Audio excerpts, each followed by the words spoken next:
Every other animal on Earth is fine doing nothing. A lion can lie in the shade for 20 hours. A dog can sit by a window and watch the street for hours without complaint. A fish circles the same tank. A bird sits on the same branch. None of them need anything more than what is in front of them. Humans cannot do this. Give a human nothing to do for 20 minutes and watch what happens. They will reorganize furniture, start arguments, invent problems. No other creature does this. Boredom is not a flaw. It is a signal, and it built everything. First, let's be precise about what boredom actually is. Boredom is not tiredness. It is not sadness. Boredom is a state of wanting stimulation, but having no direction for it. Animals do not experience this. A wolf that is eaten does not pace because it wants intellectual stimulation. A crow that has no task does not feel the urge to invent one. Their brains do not generate a signal that says, "This is not enough." Yours does. Scientists call this the default mode network. It does not rest when you rest. It wakes up. To understand why this exists, go back. Not to last year, not to last century.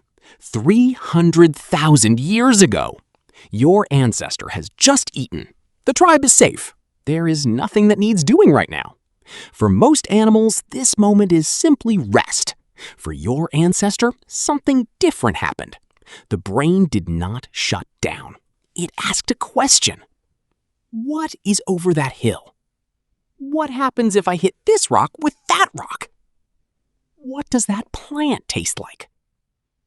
The humans whose brains generated that restless signal, they explored more. They found more food, more shelter, more tools, more territory, more territory. Boredom is an evolutionary forcing function. It is your brain telling you the current situation is not enough. Go find more. The humans who felt this most strongly were the ones who changed their situation, and their genes carried that restlessness forward. Every major leap in human history starts with someone who could not sit still. The first tool was probably made by someone with nothing to do. The first song was probably hummed by someone waiting for something. The first painting was scratched into a wall by someone with idle hands. Boredom is the mother of invention, literally. Without it, we would still be sitting under the same tree. The restless brain was the winning brain, and you inherit. Here is where it gets complicated. For 300,000 years, boredom meant there is something out there. Go find it. Today, boredom means pick up your phone. The signal fires. You reach for the nearest stimulation. The signal quiets. But the signal was not asking for a scroll through someone else's lunch. It was asking for something real to do. And when it does not get it, it gets louder. This is why you can spend 4 hours on your phone and feel more bored than when you started. Passive consumption does not answer the signal. The signal wants creation, not consumption. It wants exploration, not escape. It wants the same thing it always wanted. Look at what boredom actually built. Every piece of art ever made, every song ever written, every story ever told, every scientific discovery, every civilization ever built, all of it started with a brain that could not leave well enough alone. That brain is yours. The same signal that drove them across continents, that built cities from nothing, that stared at the stars and decided to go there. Think about a child who cannot stop asking why. Every parent has heard it 1,000 times. Why is the sky blue? Why do people die? Why is anything here at all?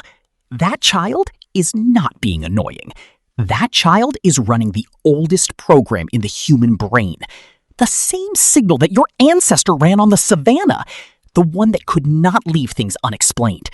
That drove them to ask questions until they found fire and medicine and language and everything in between. The child asking why is not wasting your time. They are carrying the oldest fire in human history. Boredom still costs us something real. Chronic boredom untreated leads somewhere dark. But underneath that, there is something worth knowing. When boredom arrives, it is not your enemy. It is the oldest part of you trying to get your attention. It is asking the same question it has always asked. What is over that hill? Tonight, when the feeling arrives, and it will, remember what built everything you have ever loved about being human. It started with nothing to do. And look what happened.